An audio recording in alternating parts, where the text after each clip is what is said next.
lunes más con el Star Citizen Live, que en esta ocasión se llama Semana de Invictus Launch. Y bueno, pues nos van a hablar sobre los vehículos, va a estar John Crew, entre otras personas, Debbie Colson. Y dentro asunto. Un momentito. Vamos a hacer aquí algo rápido. Maravilla. Listo. Go.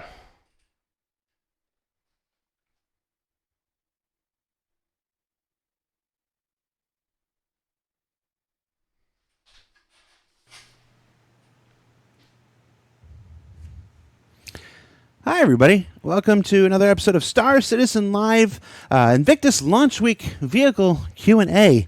That's a mouthful. I'm your host, Jared Huckabee, and joining us on the show this week are an esteemed panel of Star Citizen vehicle people, some of which probably need no introduction, but as every show is somebody's first show, we're going to take the time and go through it nonetheless. We'll start immediately above me. Richard, tell us who you are and what you do for Star Citizen. Dice, bienvenidos como siempre al tema del Star Citizen Live. Soy Jared Huckabee y que se presente el de arriba, que es Richard.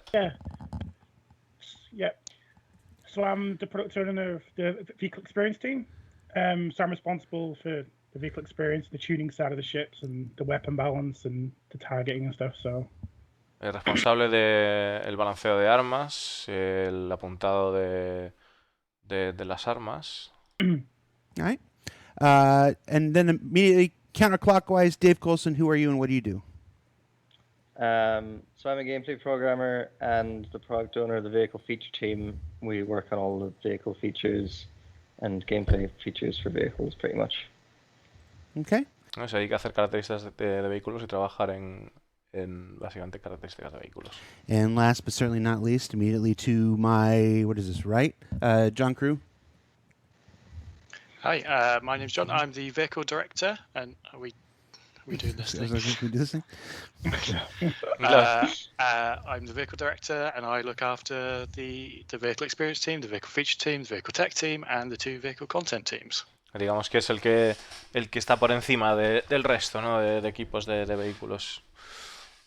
John Crew, el que supervisa todo, ¿no? Que tiene con vehículos. Now, as most people are probably aware, Invictus Launch Week is set to begin today, later today. I don't have a specific time for you. It's when all the lights turn green and everybody thinks everything is ready. So in coordination with Invictus Launch Week, we decided to bring some of our vehicle folks together and do a little roundtable, answer some questions from the Star Citizen community. As usual, you can submit your questions in one of two places. If you're watching live on... Bueno, está comentando de que va a salir la Invictus en breves. Bueno, en breves, a lo largo de esta tarde, que no tiene hora específica. Cuando todo esté ok, pues lanzarán. Y que van a aprovechar este Star Citizen Live para hablar de los vehículos con personas que se dedican a trabajar en ellos. Y aparte de eso, pues bueno, ya sabéis que podéis contestar o sea, mandar preguntas en Spectrum para que luego las respondan y demás. Y también se pueden mandar en el directo entre corchetes, ¿no? Con la palabra question en mayúsculas. También se le pueden preguntar cosillas relacionadas con lo que están tratando, ¿no? Con el tema que están tratando. Fred there. First one is, what can you tell us about the reworked shield tech? Is it still being worked on? It is still being worked on. That reworked shield tech is mostly to do with SDFs. A ver, un momento. ¿Me decís que ya está el parche? Utate. Luego tendremos que darle, pero sí, el parche ya está. De momento no va a salir el evento, así que vamos a darle a ver. The idea that, previously we would have the ship encased in like a mesh that someone would make, but now that is like calculated automatically. A ver, que me he perdido totalmente porque lo del parche, pues hombre. What can you tell us about the reworked shield tech? Is it still being worked on? ¿Qué nos podéis decir acerca del retrabajo que se está haciendo en la tecnología de escudos? ¿Se está trabajando en ello todavía? It is still being worked on. That reworked shield tech is mostly to do with SDFs. The idea that, previously we would have the ship encased in like a mesh that someone would make, but now that is like calculated automatically with this SDF. So An SDF, if you haven't heard of it before, is this data structure that lets you query how far away a point is from the ship. So you can effectively work out very easily if a bullet or a projectile has hit the. Bueno, está diciendo que siguen trabajando en ello y que lo que están haciendo es que, bueno, básicamente antes se hace una malla todo alrededor de la nave y ahora lo que se está haciendo es un STF y el STF lo que hace es te permite calcular o sea, te permite poner un punto a una distancia de otro determinada, ¿no? Y mediante esa tecnología pues sabéis que es lo que están haciendo, lo que le llaman el Signal Distance Field, que es pues como que el escudo en realidad es una tecnología que envuelve la nave, pero no va como antes, que se ponía esa malla alrededor, ¿no? Hit the ship, and it'll result in much more reliable shield hits and stuff like that. Y que el resultado pues dice que es mucho mejor. And of course, SDF is being used for quite a few things, not just the shields. On ISC, folks have been Absolutely, yeah. used. The SDF's being used for the new reentry effects, and there's a couple of I'm trying to think of other things SDF's being worked on right now, and I'm blanking. VFX is a huge one. There's so much VFX that you really want to like conform to the ship, and it's time consuming, right, to like author all these effects for Claro, dice que el STF también se está usando, ¿no? La tecnología de estos escudos también se está usando para el tema de cómo hacer la entrada, cómo simular la entrada de las naves en la atmósfera. Y bueno, dice Discolando que se ha quedado en blanco, que no se acuerda de qué más cosas se estaban haciendo y Coulson le ayuda diciendo que también pues con muchos efectos especiales para que se amoldan a la nave, pues que en vez de perder tiempo tratando de hacerlos a mano, digamos, pues con esta tecnología pues hace de otra manera, más rápido. different ships, so this automates a lot of it. Yeah, especially when you have to deal with animating ship parts and bits that fall off the ship. It sort of, you get that, not for free, but it's significantly easier than how the current systems work. Dice John Crew que también a la hora de poner efectos a naves con partes móviles, que es mucho más sencillo. No es que salga gratis hacerlo, que hay que hacer algo de trabajo, pero definitivamente es mucho más sencillo que de la otra manera, ¿no? Okay. Next question. Any movement on AI blades for turrets? Indirectly, yes. So something we're planning out at the moment is a lot of the precursor work. So anyone that was around before item 2.0 will have been familiar with like avionics motherboard items. So we're doing the sort of the planning for the revamp of those to go in the ships, and obviously a big part of that is all the blades you put in. So we obviously need to get the base computer item in first, and then we can work on the blades. But that's all being planned out in the very near future. Hay una cosilla que está hablando de que no pude escuchar al principio. He estado leyendo, como dice, bueno, que si alguien no se ha enterado, que saldrá a las 12 de la noche hora española, saldrá el Invictus, el evento del Invictus para visitar las naves y demás. Y estaban hablando de que están haciendo, aquellos que estén familiarizados con el Item 2.0, los objetos 2.0, todo lo que es el retrabajo que se está haciendo en los copies de las naves, los cuadros de las naves, y también en el tema de ponerle los blades, que son esas computadoras que se encargan de pues, por ejemplo, automatizar una torreta. AI blades for turrets. Indirectly, yes. So A ver. Huge one. There's it sort of, you get that, not for free, but it's significantly easier than how the current systems work. Okay. Next question. Any movement on AI blades for turrets? Claro, algún movimiento en la inteligencia artificial para torretas, y bueno, está diciendo que están trabajando en eso, que cuando tengan arreglado el tema de todo lo que es el establecer cómo quieren poner las computadoras, pues que saldrá, ¿no? Están en ello. Items. So we're doing the sort of the planning for the revamp of those to go in the ships, and obviously a big part of that is all the blades you put in.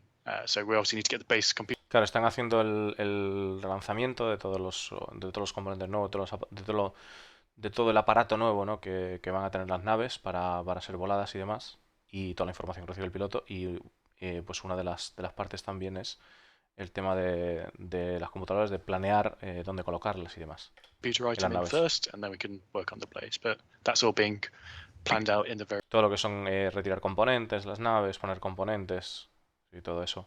Por ejemplo, la serie Constellation necesita hacer un rework, todas las naves de de tamaño 1 prácticamente, necesitan también un rework para que se pueda hacer los componentes desde fuera, como habíamos visto en su momento con la Santo Kiai, que tiene una compuerta a las que se puede acceder a muchos de los componentes desde un mismo sitio. Todo eso tienen que retrabajarlo. Very near future. Right, and just for folks who maybe have joined the project since the last time we mentioned AI blades, they are components that go into the vehicles that will allow you to automate the actions of the manned turrets. Yeah, so they're Claro, dice Discolando para aclarar que los blades son componentes que te permitirán automatizar las acciones de las torretas manuales. Han avisado, por cierto, no vayáis a pensar que vamos a tener una Hammerhead con ese tipo de dispositivo, pues han avisado que no todas las torretas van a poder hacerse ese tipo de cosas. En las de la Hammerhead no se va a poder, van a tener que ser manuales sí o sí. Vehicles will all have computers, small ones, medium ones. They each have a varying amount of blade slots in there, and you can put all these different sort of blades in. Sort of the most popular one will be the I want to slave a manned or remote turret to the pilot seat, and that would take up like one of the blade slots or more, perhaps. Dice que una de las opciones sería que, por ejemplo, puedes esclavizar una torreta remota o una torreta manual al asiento del piloto. Dice que eso pues puede requerir un blade o más computadoras, ¿no? Que ya veremos. Let's see. You knew this was coming. You can't get through a vehicle question without something about the Merchantman. What can you tell us about current plans for the Merchantman? We last heard that the Carrick team was going to move on to there. Is that still the case? ¿Qué nos podéis decir acerca de la Merchantman? Bueno, de hecho nos habían dicho que una vez terminasen la Mano Defender que iban a empezar a trabajar en la Merchantman. What's the Merchantman? Not heard of that ship before. Dice que es la Merchantman, nunca he escuchado hablar de ella. Vaguely familiar. So yeah, the plan was the Carrick team would move on to the Merchantman, but as we were coming towards the end of the Carrick, we had the team do a bit of sort of pre-scouting of the Merchantman, and based on the work that we did on Defender and all the problems we hit with that, which we sort of discussed around its release, we wanted to spend a lot more time concepting it to sort of make it a really solid ship, because I know the Merchant. Está diciendo que bueno, que efectivamente habían dicho que cuando terminasen con la Bono Defender y con la Carrack, el equipo de la Carrack se iban a volver a hacer la Bono Defender, pero estuvieron haciendo un pre-esqueleto y que de hecho como tuvieron cierto debate también o ciertos problemas con el esqueleto de la Defender, que van a retrabajar eso y van a tratar de hacer un concepto sólido antes de seguir. Known as a super vocal about things. Looking at the concepts, you can see there's quite a lot of inconsistencies with some of them. Want to rule all them out, have it all sort of planned on paper, so to speak, before we start modeling it out. So Paul Jones and those guys are going to be spending time tightening up the concepts, and then the production team will hit it at some point in the future. But the Carrick team has essentially been split into two smaller ones that are working on two other ships. Right. Dice que esencialmente el equipo de la Carrack está trabajando en otras dos naves. No ha dicho cuál, en otras dos naves. Lo que sí se ha dicho es que lo que tenía propuesto la Carrack para que tuviese la Merchantman para que tuviese dentro, pues no tenía sentido, no cuadraba con el concepto. Entonces que se están sentando a hablar sobre el tema para debatir eso y para tratar de sacar un concepto adelante. Una vez pues el concepto esté realizado, pues se podrá proceder a seguir con el desarrollo de la Merchantman. Es una cosa que en realidad me alegra, porque yo creo que todos estábamos preocupados un poco de que las tiendas realmente no tenían espacio, ni las tiendas, ni otras muchas cosas. ¿Qué pasa con el supuesto módulo de esclavos? Hay un montón de cosas de esa nave que están, o sea, que faltan, ¿no? Entonces, aparte, crecerá en tamaño. ¿Qué va a pasar con esa nave, no?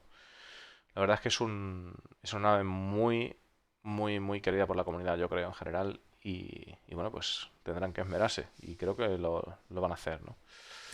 We learned a lot of lessons with the Banu Merchantman about how to do the organic style design for the Banu as far as a ship, and I imagine there are a lot of lessons we had to take from that and apply to the Merchantman, which is a ship at a much larger scale. Yeah, it's like we have with other ships. You you can do a ship at a small scale in manufacture, and you have an idea of how it's going to work at a larger scale, but it's not a one-to-one translation. Claro, está diciendo de que, discolando, ¿no? Que imagina que se habrá aprendido mucho de las formas orgánicas que hemos hecho con la Merchantman, pero no tiene nada que ver trabajar con una nave pequeña con una nave de gran escala. Y pues John Crew confirma diciendo que claro, que no se puede hacer una transformación 1-1. O sea, es otro tipo de bestia, ¿no? From the live chat, is having a beard a requirement for working at CIG? No, we let Dave Coulson work here. Pregunta del chat, ¿es un requisito tener barba para poder trabajar en CIG? Y decimos, no, dejamos que Coulson trabaje aquí. I got some stubble. I got some stubble goatee. It's not a beard. Fair enough. I don't know what the deal is with game devs and beards. My face is just fat and I Don't hate have it. time That's why I have to a beard. shave. It's like game designers and like lumberjack check shirts. It's almost like a requirement. Will future vehicles like the Mercury also come with associated gameplay like data running? It's something that we're definitely trying to move. Naves futuras como la Merchantman también vendrán con un gameplay asociado como el data running. More towards, like in the past, it was very much we've done the ship, so let's just release it. Sort of starting this year, the end of last year, where we can, we try and release some of the gameplay with it. So the Red was a good example in that we had a very basic form of medical gameplay in. Mm-hmm. The Mercury is obviously twofold. It's a cargo runner and a data runner. So it's not as critical to ship with data running because it does have another purpose alongside it. But it's we'll see as we get closer to the time. Yeah. Because data running is essentially cargo running with a data commodity. Yeah. I think it's important. Está diciendo de que bueno, hemos tenido casos como el caso de la Cula Red, que ha salido con una mecánica básica, una primera iteración de medicina. En el caso de la Mercury podría ser distinto porque en realidad es una nave que tiene dos funcionalidades, una que sería cargo y otra que sería datos, pero que podríamos llegar a un punto en que se hiciese algo al respecto, y menciona que básicamente pues el data running viene siendo también una forma de carga, pero en datos, ¿no? Important, and we've touched on this topic before a couple times in the past. Obviously, when you want to, when things can align the way we hope they do, yes, we would always like to release a ship with its associated gameplay. But as often is the case, the associated gameplay is done by teams that are outside the ship team, for instance, Yeah. and different schedules and different workloads and different priorities. So, sometimes those two don't always align, and a ship is ready to go. Está diciendo que discolando que les encantaría poder sacar las naves nuevas con una mecánica asociada, pero que no siempre es posible, pues los equipos que hacen las mecánicas son distintos a los equipos que hacen las naves y que tienen diferente calendario. Before the associated gameplay is much like I think one of the bigger examples is the Reclaimer. Yes. So it's when you have that asset just sat there, sort of ready to go beyond any gameplay, it's a very hard decision to go, well, shall we just keep this to ourselves for another 3, 6, 9, 12 months, or do we give it? And I imagine that plays some. Claro, dice que uno de los ejemplos sería el Reclaimer, que salió sin mecánica, tristemente, dice Lando, y que John Crew dice que bueno, que a veces es una difícil decisión el decir si vamos a sacar una nave que ya tenemos hecha o esperar 12 meses o guardárnosla durante 12 meses hasta que salga la mecánica. Some factor into your scheduling too. When you're trying to schedule what ship is going to be built next, you have to look at, well, is there a chance that the associated gameplay can come online with it? And if there isn't, maybe we don't prioritize making that ship sometimes. Yeah, and the vehicle content schedule is it's currently mapped out 12 months from now. And I literally sent an email just before this call about what things are we going to put in the next slots after that. Let's see, what else? Speaking of ships that get built and then don't have the requisite systems, this question is simply Hull C?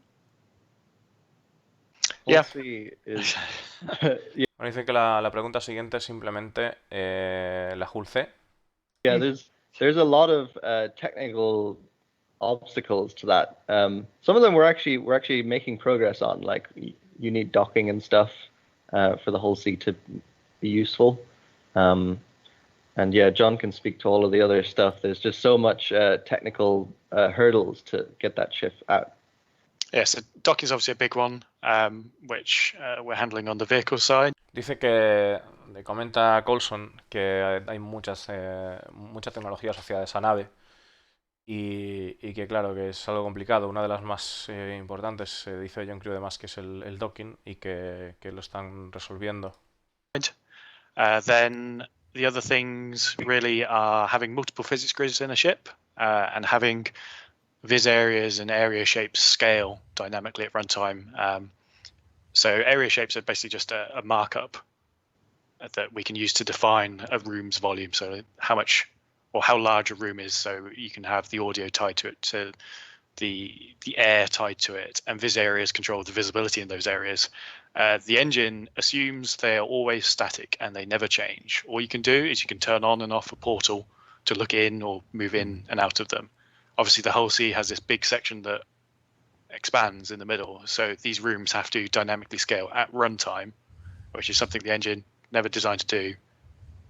Está diciendo que una de las cosas uno de los retos que tiene la hull es que cuando va cargada se va a extender y como que los motores están diseñados para estar en una posición determinada y como que tienen que buscar una forma de que los espacios, la forma en la que ellos diseñan los espacios, las áreas, se puedan extender. Needs adjusting to do that. Problem. And it's the same for physics grids. At the moment, we have one physics grid per ship. Mm-hmm. Having multiple ones for the front and the back is a relatively easy change. But having that third one that then dynamically scales at runtime is the other big issue. Claro, o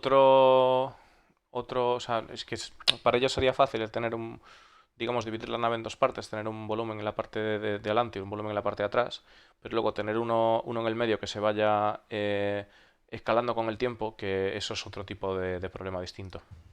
So yeah, docking those core engine problems, the big first hurdles, and then we move into sort of performance and optimization. At the moment, SEU is 1-to-1 match, so the whole sea has like 4,000 odd. Right. SEU of cargo. At the moment, that'll be 4,000 boxes stuck to the outside of the ship, which is not going to be great for performance. So we need to have the cargo system, which is another team outside the vehicle team completely, work on using the different size boxes. So if I buy 32 SEU of stuff, don't fill my ship with 32 individual boxes, fill it with one 32 SEU box. And then that just scales for the whole sea. So instead of having 4,000 boxes on, you might only have 100 boxes. Claro, dice que una de las cosas que también tienen que trabajar es en el tema de la carga, de que el equipo que se dedica a hacer el tema de cómo vienen las cajas, ¿no? Que si tú compras pues 382 SCUs, que no compres 382 cajas, que se transformen, se aglomeren en una, y de esa manera pues puede escalar en el tamaño de las cajas que necesita llevar la hull C. And that pretty much touches them all. So a lot of those now, they've been sort of in limbo for a while. I'd say the vast majority of those are either in progress now or going to be imminently in progress. For those making comments. Dice que algunas de esas cosas que ha mencionado están en progreso ahora o en progreso inminente. It's about my volume. This is one of Teams' new features, is what I'm figuring this out. I have made no changes to my volume level whatsoever since we started the show. And we started with Jared is too loud to Jared is too quiet. And I'm super happy about it. Thank you, Teams. Let's see what else we got. From the live chat, do you have anything new to share about the Drake Corsair? ¿Tenéis algo nuevo que compartir acerca de la Drake Corsair? Buenas tardes, Bats. Hola, Enex. Yay, Railker, Chinarro, Fisty. Ahí os veo, que si no, no me acuerdo. Buenas, malísima, mala. Villanarco también. Monkey. Not really. It's the short answer to that. Okay. Just a short answer. Not every ship is being worked on at every moment. ¿Qué has dicho? Un Can you momento. just share about the Drake Corsair? Not really. It's the short answer to that. Okay. Just a short answer. ¿Tenéis algo que decir acerca de Ray Corsair? No realmente. Se puede. Eso ha respondido. Not every ship is being worked on at every moment. No cada nave está There's a lot siendo of ships trabajada en and cada only so momento. many people. Yep. Let's see. What can you tell us about? Oh, here's a big one. What can you tell us about operating costs for vehicles like maintenance, fuel, etc., especially? A ver, un segundo. Not really. It's the short answer to that. Se ha reído un poquito, ¿no? Se ha reído un poquito, ¿verdad? Un poquito se ha reído, así la mueca, así de... Yo le voy a insistir un poquito. Chat. Do you have anything new to share about the Drake Corsair? Not really. It's the short answer to that.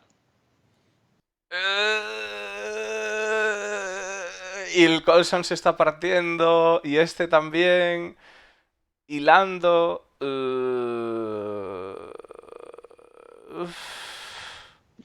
Okay. Just a short answer. Not every ship is being worked on at every moment. There's a lot of ships and only so many people. Yep. Let's see. What can you tell us about? Oh, here's a big one. What can you tell us about operating costs for vehicles like maintenance, fuel, etc., especially as it relates to a solo player's ability to operate a large capital ship like an Idris or Javelin? ¿Qué nos podéis decir o comentar acerca de costos operacionales, especialmente con el tema relacionado de un jugador llevando una nave grande como una Javelin? I think the discussion with that is that it should be almost prohibitively expensive, such that you could do it by yourself, but it's just, so much money that it'll cripple you. Yeah. It should be like, spread over a group or an organization, it'll be much more feasible and manageable. It's technically possible, but not realistically possible. Yeah, you could. Bien, joder, bien. O sea, dicen que claro, que sería tan caro que es técnicamente posible, pero es muy poco viable. Lo suyo es que esas naves las lleven organizaciones y que ahí realmente es donde se puede hacer las cosas, porque los costes serían... no se podrían mantener. Bien, coño, una nave grande tiene que ir con mucha peña. You can fly one of those ships by yourself. You could hire an NPC crew to have it instead of other human players. That just adds more cost. If you fill it with humans, they're going to want some share of whatever you're doing. It's realistically not something that you use as your daily driver around the verse. Although someone will. There's always. Claro, dice que si por ejemplo llevas jugadores random que podrías compartir algunos de los beneficios de las cosas que estés haciendo. Otra manera sería contratar NPCs, pero eso simplemente aumentaría los costes. No es algo realista. No es algo realista el hacer eso, ¿no? Y comenta que seguro que alguien lo hará, pero que no es realista. O sea, entonces, si una Kraken o naves por el estilo son naves de clan. There's someone that will have their javelin out every day. Yeah, Their javelin out.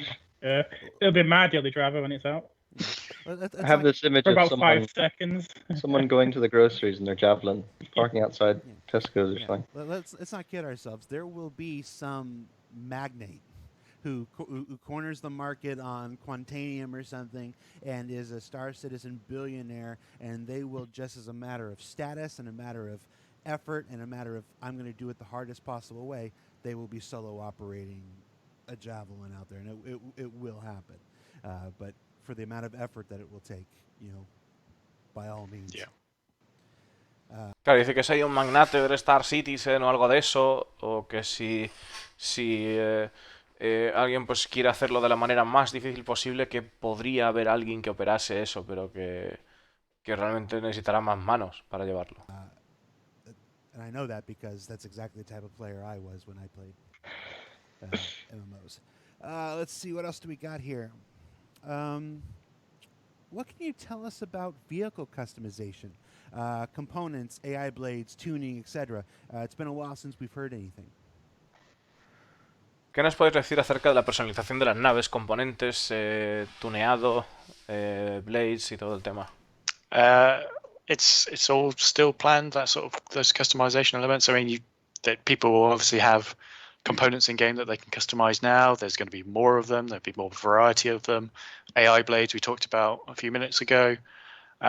Tuning of thrusters is a good one. So I know there's been some like very early milestone or Kickstarter rewards with tuning kits that we'll deal with.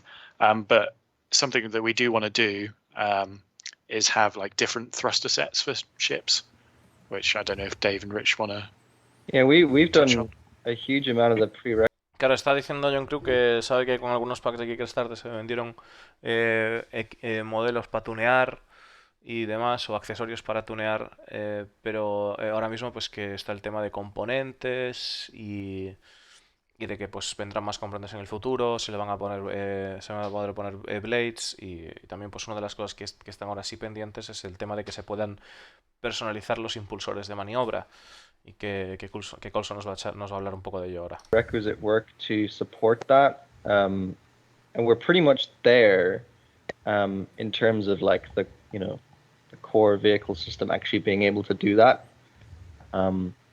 It's now comes to a matter of actually doing it and like fitting it in with the economy and having the shops all support it and everything, which is a lot more work. Comenta Coulson que ya realmente que están casi ahí, prácticamente ahí en el tema de que sería posible el cambiar impulsores y demás de las naves. Que falta todo lo que es el trabajo de las tiendas, de poder comprar en las tiendas y tal, que eso es bastante trabajo por hacer. Y que el plan está hecho, que lo que tienen que hacer es implementarlo.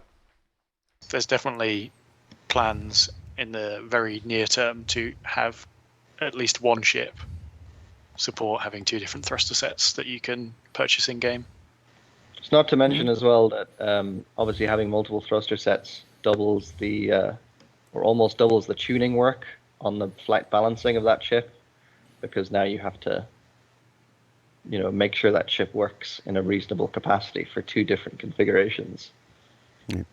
Claro, también está comentando de que hay al menos una nave planeada a corto plazo para poder tunear, o sea, cambiarle lo que son los impulsores. Y comenta Coulson que también es trabajo, o sea, hay trabajo que hacer en cuanto a balancear el comportamiento que tendrán esas naves con las diferentes configuraciones.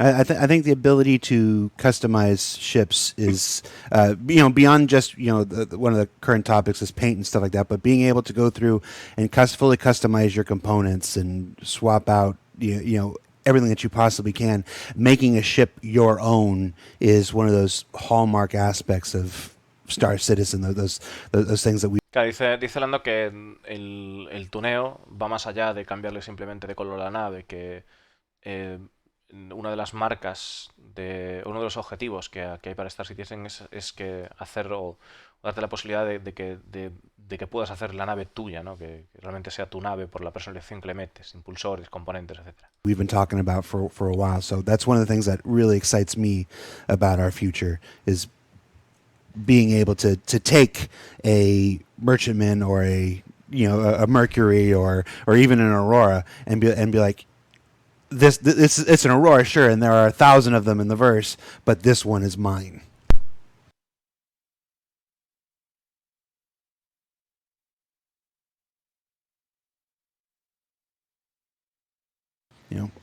Yeah. So it's that. Pues eso, decir el hecho de que pues hay muchas auroras, hay un Merchantman Vano, hay muchas y tal, pero el hecho de decir pues esta es la mía por el hecho de cómo la tienes personalizada, ¿no? It's that Millennium Falcon, it's that Han Solo. I made a lot of special modifications myself, so if you get on board, yeah. Ese sueño de Han Solo de decir tengo pues el Millennium Falcon, el halcón milenario, pues el hecho de estas modificaciones, pues este es mi nave, ¿no? Mi halcón milenario. What else do we got? Hey, Dave Coulson, I have a feeling this one's for you. What is the status of the second half of the IFCS update that was planned? Hybrid thrusters, thruster curves, atmospheric overheating. They've obviously got a list.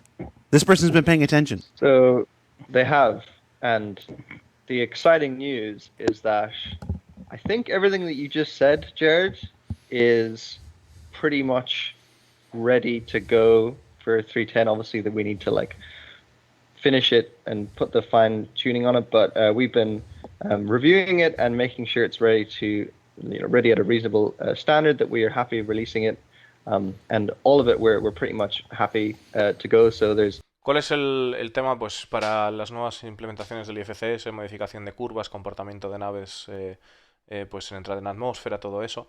Y dice que estará listo para la 3.10. There's like the aerodynamics. Están bastante contentos. We've overhauled the aerodynamics, and the efficiency curves obviously make a huge difference. They, if you haven't heard of them before, they apply efficiency curves to thrusters that things like atmosphere, particularly atmosphere, will affect the output of the thruster. There's various other like subtleties. There's loads of stuff happening in that. I don't want to go in too deep because we're going to actually have a more in-depth segment on ISC, I believe, coming up in the future. But suffice to say, it's almost here. It's almost really here. close. Yeah, it's really close. Claro, dice que los impulsores también se verán modificados, la forma en la que entregan la potencia en atmósfera, que todo esto estará modificado, y que no quiere profundizar más en el tema porque veremos un Inside Star Citizen en el futuro relacionado con el tema, y que bueno, están diciendo que está muy cerca, ¿no? Que para la 3.10 que va a salir. It's been really fun to tune it as well. So I'm really excited to get it in the players' hands, and just see what they can do with it. Yeah. It's interesting. Let's talk about that. David, you're on the vehicle content team or feature team. Feature team. That's Feature correct. team. And Rich, you're on the experience team. So I think that this particular topic is a good way to kind of illustrate the difference between the teams. So David's team is creating the feature, and then your team goes in and balances it, tweaks it, adjusts it, tunes it. Yep. Yeah. Están diciendo que aprovecha este momento para marcar la diferencia entre lo que hace el equipo de Colson, que es el equipo de características de vehículos, y este es el equipo de experiencia de vehículos. El equipo de características de vehículos desarrolla la mecánica de los vehículos, los nuevos comportamientos, y el equipo de experiencia de vehículos ajusta, balancea todos esos comportamientos. So we're basically getting there, we tune it, we push it to its limits and bring it back and get ships working, and then we'll provide feedback to David, and we'll sit together and work on some solutions for the problems we found with the feature, maybe, and then we'll just carry on to improve it, and then it's kind of our job to really finish off the fine tuning of all the ships. And, dice que lo que hacen pues es reciben una característica nueva del equipo de Colson, pues ellos dan feedback, lo llevan a los extremos y tratan de resolver los problemas o de ofrecer las soluciones que puedan a Colson, y pues trabajan en conjunto, ¿no? Dándose feedback. Kind of provide the unique character that we're going for in these ships, because we've got small ships and then we've got massive ships, and they've all got to behave in atmosphere. So it's about providing that kind of unique performance that these will have, and so I am kind of excited to get that in the players' hands and see if they enjoy it and see if they enjoy the differences as well.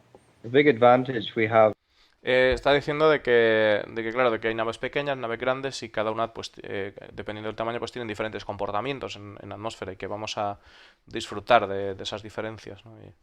With vehicle experience team is that they, Rich and his guys have this like really holistic vision over the design and feel and gameplay of vehicles, whereas vehicle feature programmers and designers tend to be like narrowly focused on they're doing their thing. So what'll happen is like, we'll work on aerodynamics or whatever, but then Rich and his guys will have this perspective of how that fits in with us. Bueno, hay que decir la frase. David Colson dice que los que estamos programando solo vemos el árbol, y dice los de experiencia de vehículos ven el bosque. Pues eso, que tienen una visión mucho más amplia de todo lo que está sucediendo. Sin embargo, la gente que está programando, que está siendo código, pues está muy centrada en ello, y no digamos que pues la gente que tiene experiencia, la que se dedica a experiencia de vehículos, tiene una visión más amplia de todo el conjunto de vehículos que hay, ¿no? This other thing and this other thing, and so it's kind of their responsibility to make sure that the holistic experience is like tip top.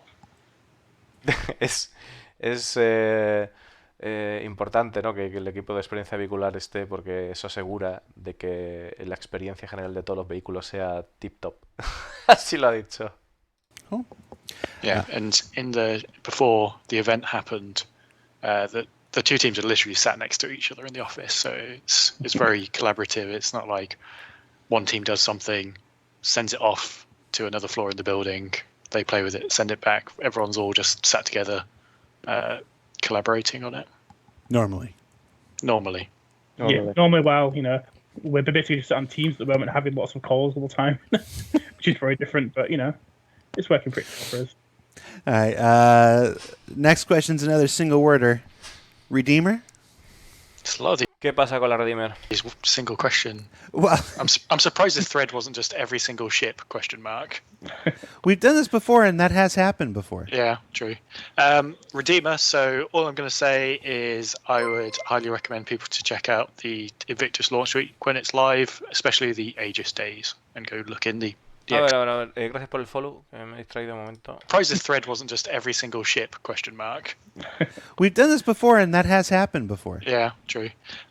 Redeemer. So all I'm going to say is I would highly recommend people to check out the Invictus launch week when it's live, especially the Aegis days, and go look in the expo halls. Redeemer recomiendo a aquellas personas recomiendo a las personas, ¿no? que vayan al Invictus Day en el día de Aegis y miren el holograma de la Redeemer. Okay, fair enough. Hey, we got a Carrack question. Is it still planned to add antennas to the Carrack, as well as the protection for the cockpit? Sigue planeado añadir antenas a la Carrack, así como el casco de protección para la cabina. Yep, still planned. The reason we didn't do them for the launch of it is we didn't have a nice way to trigger them. Obviously, the antennas were there for like jump point mapping, and without jump points in the PU, there was nothing to do with them. And the protection for the cockpit was just we didn't have the time to skin and rig this incredibly complicated shield shutter system. So it's all designed out concept stage. If you watch the CitizenCon presentation that Paul, Steve, and myself did, you'll have seen how it's going to look. It's not quite the same as the original concept, which was much like a shop front roller shutter. It's more heavy plated, but it's definitely going to be a thing. Está comentando de que en el caso de las antenas que no estarían diseñadas para estabilizar los puntos de salto y tienen que abrir con la manera para que se suban y se bajen, pero como de momento no hay puntos de salto, que se subirán cuando vayamos a hacer un punto de salto entre estrellas, pues hasta el momento no han hecho nada. Y en el caso de la cabina, que no han tenido tiempo para hacer ese sistema de placas súper complejo, y que en realidad que no va a ser como el concepto, sino que será más bien como una gran rollo de grandes placas pesadas, o sea, grandes placas, en vez de ser así mini placas puestas, ¿no? Okay. Let's see. From the live chat, will the Mercury Star Runner be able to carry a rover or any vehicle other than the bikes? ¿Será la Mercury Star Runner capaz de llevar algún vehículo aparte de las motos? Yes. So this is something that I know there's been lots of discussion recently on some of the changes to the Mercury. This is one of the sort of instigating factors to that we wanted to. It was so close to fitting one. It seemed wrong not to massage the interior slightly that it could fit. Obviously, the rear entrance was not quite large enough for it, so we increased that, which... En definitiva, que sí, que se va a poder llevar un vehículo en la parte de atrás, que estuvieron masajeando los interiores para ampliar un poco, por eso hemos visto esos cambios, y que sí que va a poder llevar un vehículo atrás. Did have the unfortunate consequence of having to lose that central round middle engine, but que tuvo la consecuencia de perder ese motor central. The ship itself is not going to be any slower from the lack of Pero we've added, la nave no va a sufrir de movilidad. I think, 2 extra smaller ones in the wings to compensate for it. And we readjusted the turret position so that there was length for a rover to go in there. And the turrets themselves will they're not going to sit proud of the ship all the time. They're going to compact in like other ships. Las torres se van a meter dentro, no van a estar siempre fuera. Y han tenido que desplazar un poquito las torres para poder meter el vehículo, pero va a caber un rover. Y las alas también, para digamos, paliar el tema de la pérdida del motor central, van a tener 2 pequeños motores a mayores. Sure. So yeah, there have been lots of Mercury Star Runner questions in chat since they saw the first image of the Hollow Bureau model. Yeah. This sometimes let's talk a little bit about why a ship can change from the concept phase into the implementation. Sometimes there are drastic changes. Yes. I would just say I think the Car2Wall losing a second seat. Sometimes they're incredibly close to the concept, like the recent Prowler. What are some of the reasons, and I want you to talk in general so that this is an answer that can apply to many things. What are some of the reasons why these things change? Dice que a veces hay que hacer cambios, pues por ejemplo el perder el segundo asiento para la Cartual. Dice, pues bueno, ¿qué otro tipo de cambios? ¿Cuáles son otras razones para hacer este tipo de cambios, ¿no? Aparte de pues, modificaciones de pues, lo que ha pasado con la Mercury y demás. A lot of it is just how the pipelines got better over time. So if you look at a lot of the older ships, a lot of them didn't really consider component placement or metrics. Like the Redeemer is a great example of a ship that didn't adhere to metrics particularly well. So when we get into production, things have to change to fit. Dice que algunas naves de la antigua línea de producción pues no se conceptuaron pensando en el tema de los componentes y demás, o no se ajustaban a las métricas, como puede ser el caso obvio de la Redeemer. Entonces, pues simplemente pues tienen que modificar a veces las cosas para adaptarse. And for the Mercury in particular, the concept artist that did a great job of fitting everything in, but it's been a year plus since we did that concept, and things in the engine update over time. So when that concept was done, we were only just dealing with landing gear compression. So the landing gear that were concepted worked fine for how the game works then. But now we've learned a lot of things. We need to beef up the landing gear, change their position ever so slightly so the ship settles better. Because you can make a nice asset in Max or whatever, but until it's a physical thing in engine and you see how it lands. Claro, dice que puedes realizar una cosa de puta madre en lo que es el 3D, pero cuando lo metes en el motor del juego tienes que modificar ciertas cosas, como por ejemplo en el tema de aterrizaje del landing de la Mercury, que tuvieron que cambiarlo. Debido a que para que físicamente se adapte bien a las situaciones, pues tiene que ser de otra manera. And settles on its landing gear, you're never 100% sure how it's going to work. So we had to beef up the landing gear, slightly change the placement, and all those things knocked on to, if you have bigger, stronger landing gear that perhaps have greater length, so you have better compression, so it lands easier, you need a bigger volume to put these things into the ship. So that then has knock-ons to the hull because you need a bigger thing. You need bigger doors to cover the landing gear. They need somewhere to go. And like one little thing, like I want to have 0.5 meter more landing gear clearance can have huge knock-ons to the underside of a ship. Because we don't cheat our ships. They are 1-1. The interior fits. Claro, dice que en el tema, por ejemplo, de los trenes de aterrizaje, que tendría que guardarse, por lo tanto las compuertas del tren de aterrizaje deben ser más grande, y comentáis colando que dicen que no se hacen, o sea, la escala es 1-1, no se hace ningún truco para ocultar lo que hay en el interior. In the exterior, unlike the Millennium Falcon. Como en el Millennium, como en el halcón milenario. Yeah. Like that.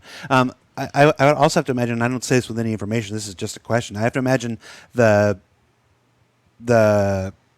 air ducts, the compartments, the getting around. One of the features of the Mercury that probably necessitated some further development.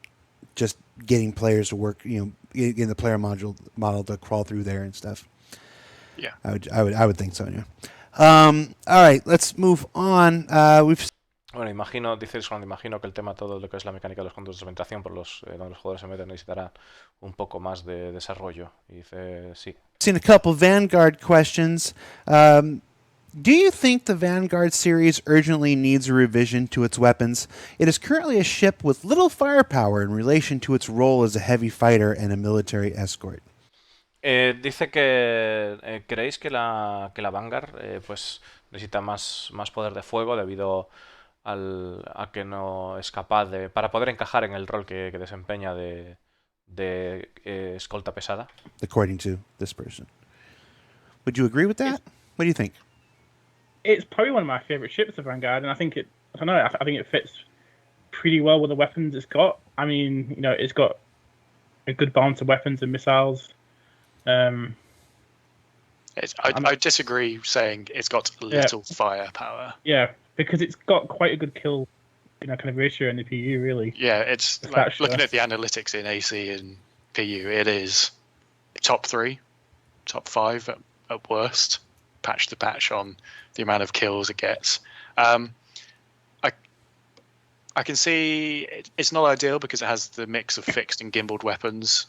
So if you don't like that mix, your only choice is to go all fixed, which gives you more DPS, which only improves the situation. And when we did the rework, we had to make that decision at that point of, do we stick to the concept of those 4 fixed nose guns? And he talked with Chris a lot. I was like, yep, that's an iconic part of the ship. Rich's cat's made an appearance. Cuando fueron a hablar con Chris, bueno, básicamente que dice que tiene bastante poder decente, que en las listas que tienen de muertes que se han hecho, que parece ser que la Vanguard tiene un acumulado bastante de muertes. Aquí sí que tengo algo que decir, y es que, claro, en realidad la Vanguard es una nave bastante usada. Es una nave bastante usada en el PvE y es normal que tenga muertes. ¿Cómo no va a tener muertes si tiene una autonomía genial y hay mucha gente que la usa y que le gusta? Luego dice que hablando con Chris, que hubo una discusión, ¿no?, a la hora de llevar los cañones fijos de delante, y Chris dijo que sí, que esa era una parte icónica de la nave, el tener esos cañones fijos. Dice que la otra opción sería pues poder llevar todo armas fijas y pues tener más DPS, que esa sería la otra opción de usar de los jugadores. Yo en mi opinión creo que ahora mismo, si os sirve de algo, es que el problema que tiene la Vanguard ahora mismo es que el sistema de apuntado es una puta mierda. Básicamente, o sea, es una puta mierda. Y está sin hacer. Entonces, en el momento que las armas fijas peguen, va a ser un arma que tenga un cañón de tamaño 5 y 4 armas de tamaño 2. Oh, I missed it. Oh, there he is. Here comes Rocky. He wants a piece. So yeah, we decided to keep them, which ties us into various problems. I know there's been lots of solutions, like get rid of those nose guns, make them gimbaled. Like if they gimbal, there's nowhere for them to gimbal. They're all going to clash into each other. Get rid of the chin gun, stick it under the wings. If you put it in the wings, there's no space for landing gear, no space for missiles. Where it is, we're pretty happy with. Maybe the bespoke guns could have some tuning to them, but A ver, un momento. just like get rid of those nose guns, make them gimbaled. Like if they gimbal, there's nowhere for them to gimbal. They're all going to clash into each other. Get rid of the chin gun, stick it under the wings. If you put it in the wings, there's no space for landing gear, no space for missiles. Where it is, we're pretty happy with. Maybe the bespoke guns could have some tuning to them, but it's not going to get another rework. If you had Vale, que quizás le puedan hacer un poco de tuneo en las armas, pero que no va a tener otro rework la Vanguard. You had 6 weeks on your Star Citizen pool of how long it would take for a cat to appear in an official Star Citizen video. Congratulations, There you go. you won. 6 weeks is how long it took for the work from home. So I get what you're saying about the Vanguard, and I get we have those internal analytics that show kill death ratios and stuff like that. all that said, why do you think this person, and let's put ourselves in their shoes for a second, why do you think this person and others in chat would disagree with you? Why do you think they would think that the Vanguard isn't all that it could be? Vamos a ponernos en la piel de estas personas. ¿Por qué crees que esta gente podrían estar en desacuerdo contigo? ¿Por qué crees que sería, ¿no? O con vosotros? So it's probably down to how we see it working in the future when we've got improved turrets, because it's got a turret on the Vanguard. And we've also got some improvements coming to turrets that are going to make them much more effective.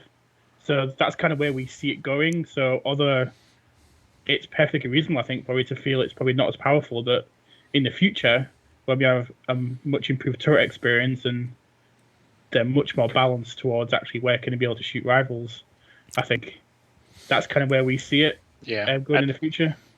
Claro, está diciendo de que hay que mirar para el futuro, hay que acordarse de que tiene una torreta, que se va a mejorar el desempeño en torretas y que a partir de ahí pues habrá que ver en el futuro.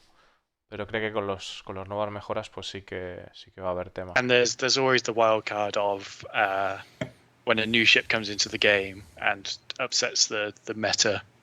Like the Prowler is overperforming compared to what it should be doing, which sort of knocks into the Vanguard owner's territory. So is it that the Vanguard sucks, or is the Prowler is too good? And I would say that the Prowler is too good. Vale, acabo de decir una cosa, que ahora mismo la Prowler tiene un desempeño fuera de lo común ahora mismo en el verso, y que la pregunta sería, ¿es la Vanguard una porquería o es la Prowler demasiado buena? Y ahora mismo pues la Prowler es demasiado buena, se le van a hacer un nerfeo como una casa, obviamente. Yeah. I think a lot of people would say that fixed weapons in the current meta, whatever the current meta is somewhat that's actually another limited. good point, and something that we're fixing for 310. Like, we know fixed weapons have been pretty rubbish, certainly compared to gimbal assist and gimbals, and it's something we've worked on, and it seems to be significantly better. Yeah.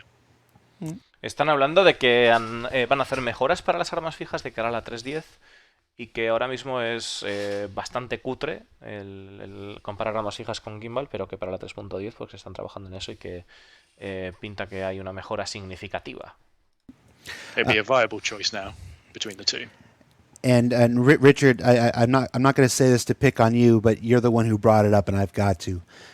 We've been hearing turret improvements for what seems like forever. I mean, we're going to fix turrets. It's sort of like Lucy with the football and Peanuts. It's like, we're going to get it this time. What can you tell us? Well, I can't promise we're going to solve the world with this, but we feel it's, for like 310, it's a really good step. Best I've ever played. Yeah. Bueno, está diciendo Lando que, bueno, has traído tú el tema de las torretas, ¿no? Que llevamos mejorando las torretas desde tiempos inmemoriales, desde siempre. Vamos a conseguirlo esta vez, y dice creo que para la 3.10 hemos hecho un paso en una buena dirección, ¿no? En ese sentido, que parece que para 3.10 pues va a ser un parche interesante. Yeah. So we've had some really positive play tests between the group where we've gotten a hammerhead, for example, and we've felt like kings, basically, you know.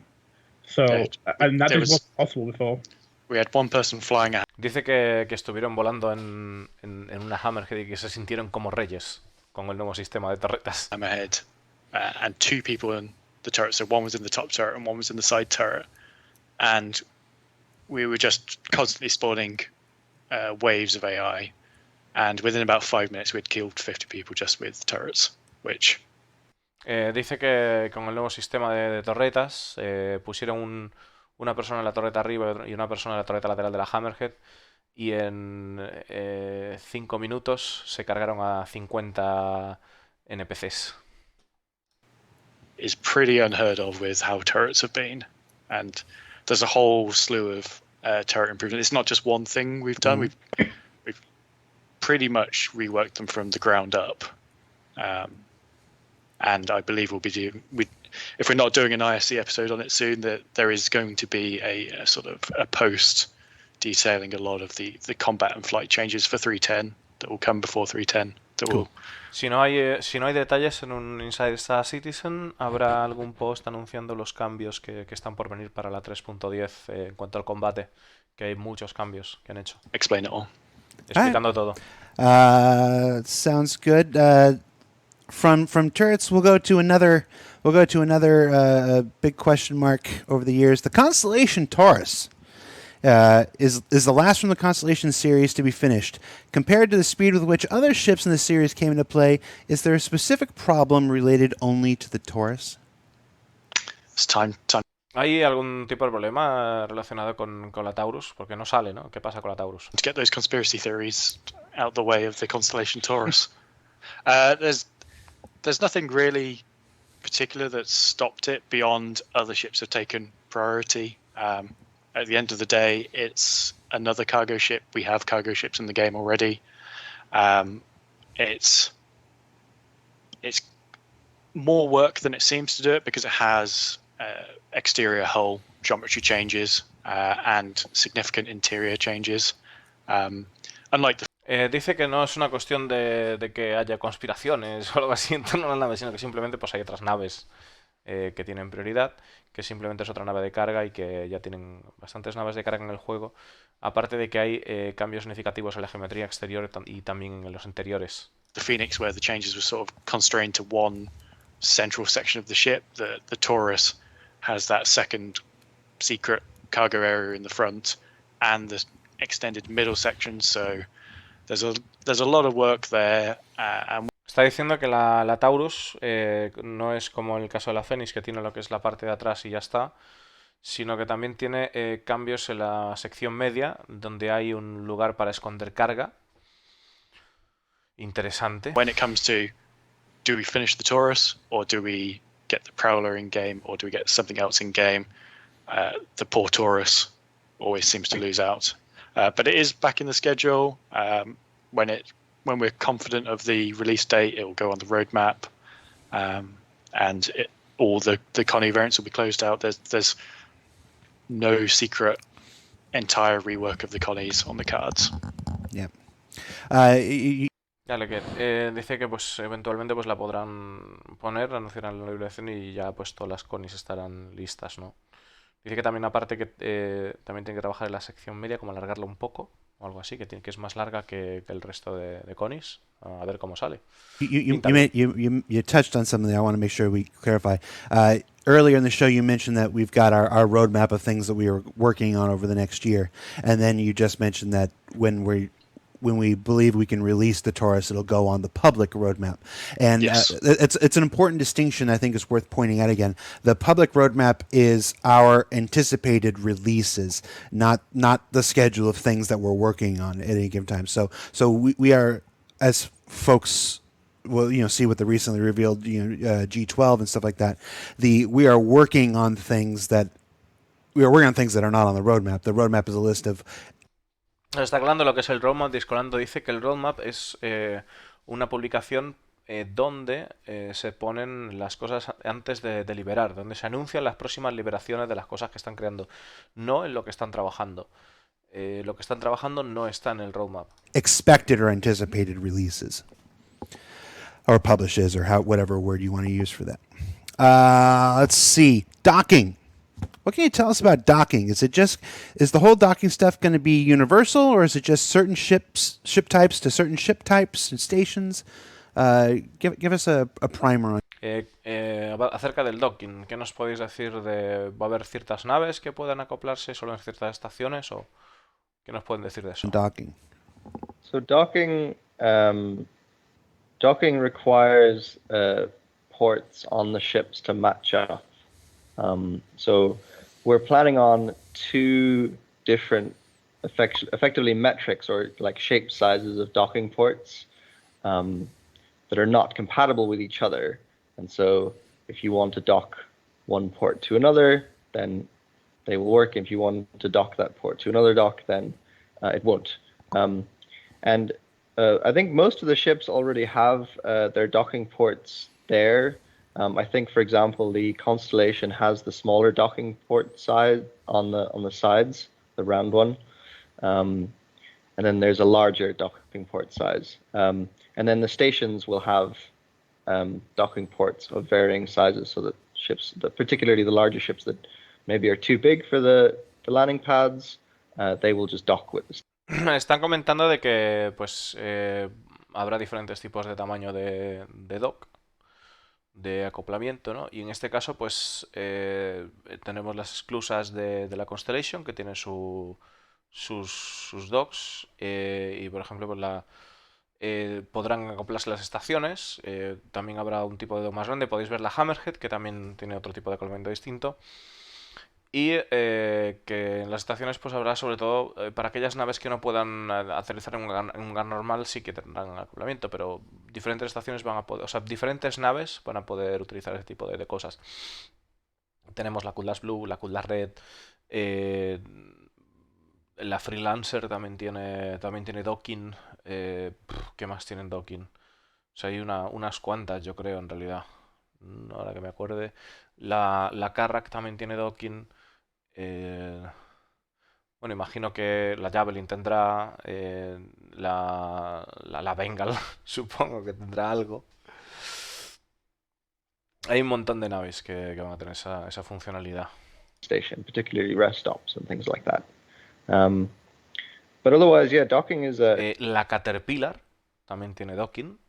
Todo esto. La Caterpillar tiene una escotilla arriba, por quien no la haya visto, que está ahí justo en el lado opuesto de la cabina antes de llegar a la zona del radiotractor. It's progressing. We're working on it at the moment, and trying to resolve a lot of the issues that come up with it.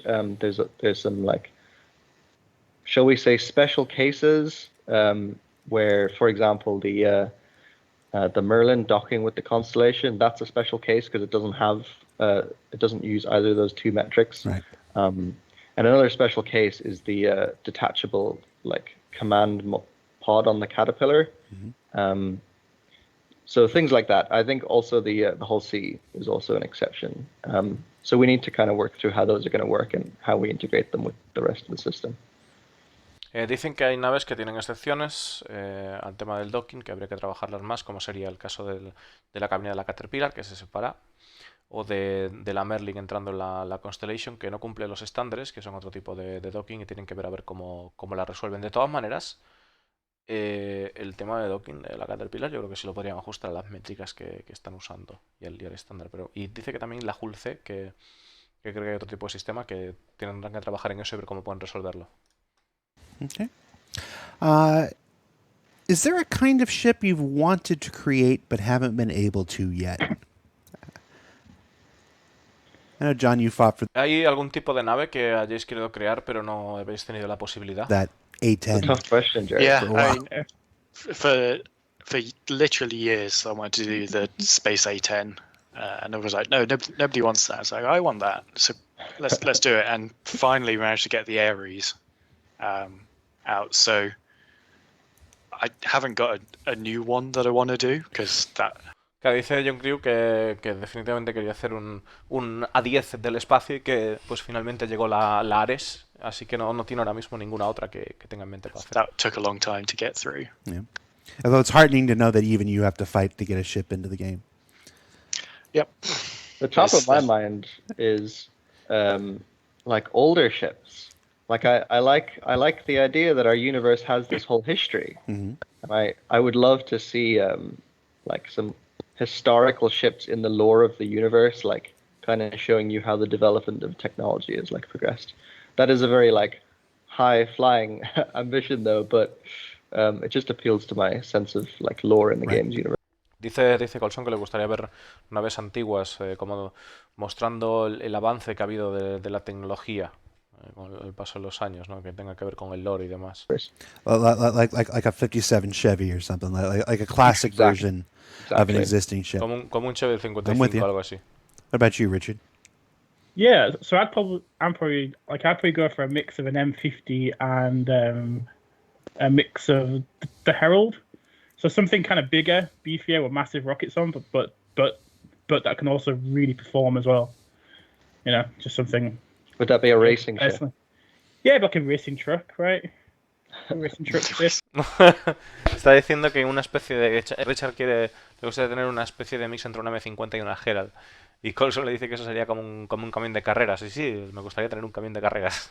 Space racing trucks. Yeah. What about you, Just Jared? design. I know what you, you you Jared, already know it. Well, I have several, but yeah, I gave up on my Origin stealth ship, the 404, spaceship not found. I gave up on that. But no, I still want the jalopy. I still want. It's actually kind of like what Dave wants. I want an old, beat up ship that that you can't pledge for. You can only get it in the game. I mean, it is an absolute junker, and it's the kind of thing that you'd buy to get from A to B. Like when you're stranded on one planet and all your ships are somewhere else or whatever, you just need to get it from A to B. But then there could be a whole like quest line where you can like restore it. You could actually work to restore it but all. Ya les ha venido arriba cuando le han preguntado eso, lo estaba deseando, ¿no? Dice que, bueno, ya me he rendido por mi Origin de Stealth, ¿no?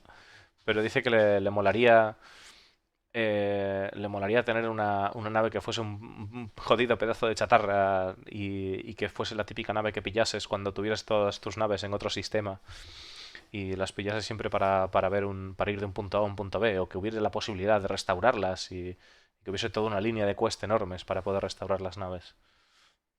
Completely in game, and then it would be like a point of pride at the end. You'd have that old junker completely restored, and people would know that you put 100 hours of work into restoring and doing it. And that's what I want. If I can't have my Origin 404 spaceship not found, I want the jalopy.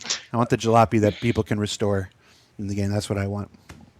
Pues Either that or my. Quiero una nave que sea un pedazo de basura que se pueda restaurar en el verso. No es mala idea. A mí me gustaría también poder restaurar una nave, que la tengas ahí como proyecto y tal, y la vayas haciendo, ¿no? A medida que vas jugando, que vayas restaurando la nave y luego tengas un pepinaco. The one racing type ship that we don't have yet is our demolition derby. I want like an anvil racer that's just got junk plates attached to it, like it's you've got your M50 can do the maneuvering, and your 350R can beat you on the straightaway, and then this thing just goes. You can go around them, you can go past them, and then a demolition derby racer will go through them. Dice que quiere un Demolition Derby también disparando, que está muy bien tener una 350 que gira para un lado, una M50 que va para el otro, pero quiere poder correr con pedazos de chatarra, que se celebre un evento, o sea, tener un Anvil ahí con un pedazo de chatarra puestos encima, ¿no? Y de repente, pues, mientras las dos naves de carreras hacen eso, tú directamente vas directo a chocarte y a liar la parda, ¿no? Con una nave así. That's what I want. I'm thinking of like the trucks from Mad Max. Yes. But like a spaceship version of that. Una versión de los camiones de Mad Max para el espacio. You asked me, John. I wasn't going to say anything. I mean, that's I got ideas. The first time. I got ideas. Your creativity's going wild. Está diciendo eso. Yo tengo ideas, ten cuidado. Why can't we turn the lights on or off or change the red alert state on our ships? It's something scheduled, but it's in the grand scheme of things compared to some of the other tasks like docking, it's quite a low down the list. Claro, ¿por qué no podemos desactivar las luces de emergencia en una nave? Dice que está planeado para el futuro, pero que no tiene prioridad. Ahora mismo el docking tiene prioridad sobre ese tipo de cosas. We have a lot of the systems in place because they obviously work automatically. It's just exposing that to the user and then making it behave with the automated systems. So it's something that's planned. It's just not on the immediate future. Planeado, pero no es en la inmediatez. Question from the live chat kind of builds on the customization question we had before. When designing ships, do you design them for one specific purpose, or do you consider that they can be customized into additional roles down the line? Cuando diseñáis una nave, ¿lo diseñáis con una función o crees que pueden ser personalizadas para realizar un rol específico más adelante? It depends on the ship. Some are very single role focused. With like the Ares is a good example. Even though it has two variants, they're just how different do you want to kill something.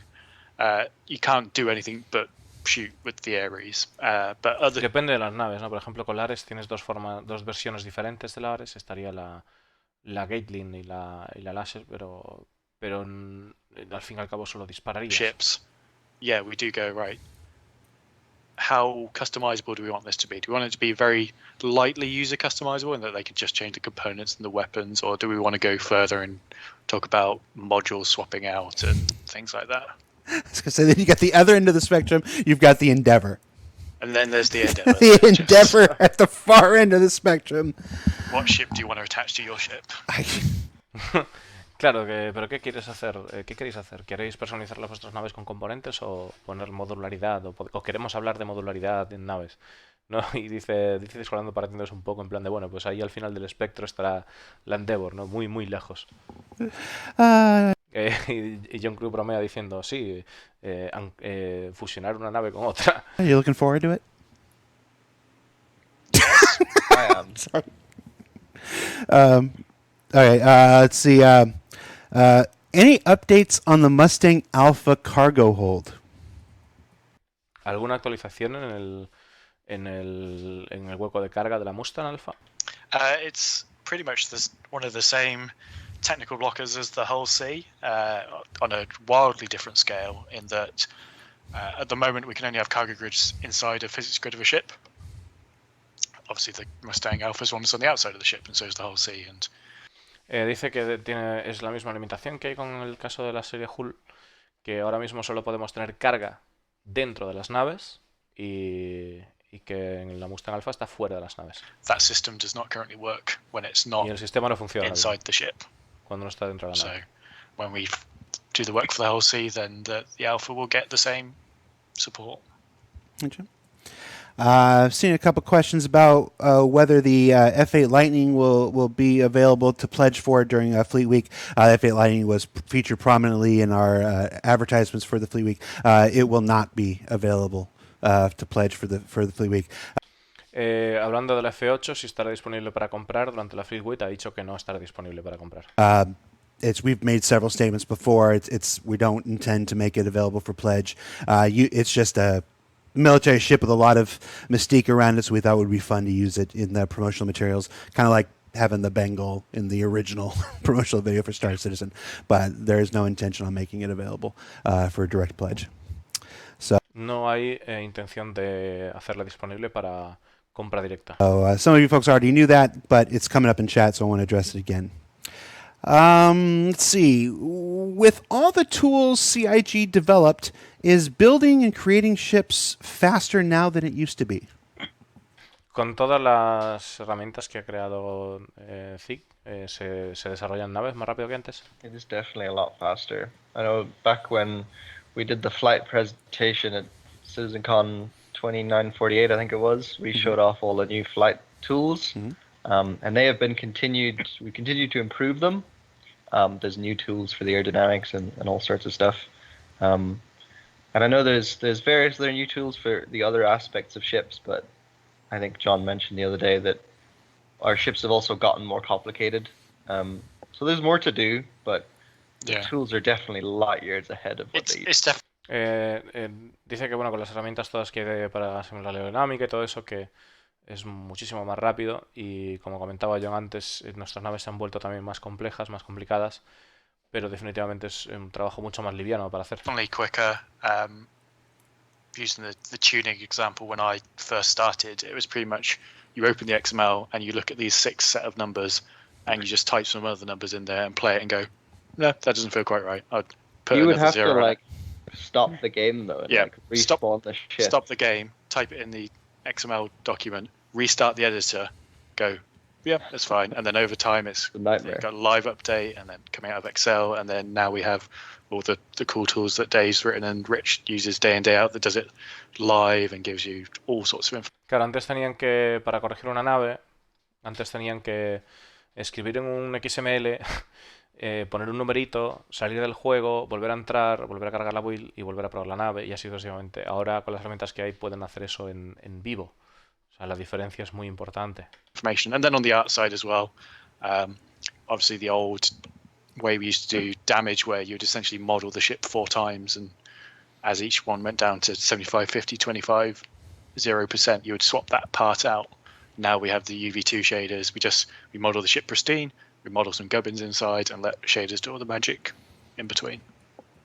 Claro, antes tenían antes tenían que diseñar 4 secciones para diferentes tipos de estado de daño, de 75, 50, 25, y ahora pues ya no tienen que hacer eso, ahora utilizan shaders y pues todo eso hace la magia, ¿no? Que no es como antes. Cool. I got a question about bikes here, space bikes. It's another one with a strong opinion in it. Bikes need to go much, much faster on the ground and in Atmo. Can we turn up the speed, please? Las motos necesitan ir más rápido. Podemos aumentar la velocidad, por favor. Yeah, we're looking into ways of doing this. Particularly in atmosphere, it's a lot easier. But part of the issue is that our terrains are quite rough, and so we're like carefully caught in this balance of we want these like low riding, exciting ground speed, like gravel stuff, but like the planets are filled with all sorts of stuff, and so we have to kind of like, okay, well, we could like increase the height that they hover, and then you can go faster. But you know, it's like this weird balance where we're trying to push them as high as we can without it being annoying that you're just constantly hitting stuff.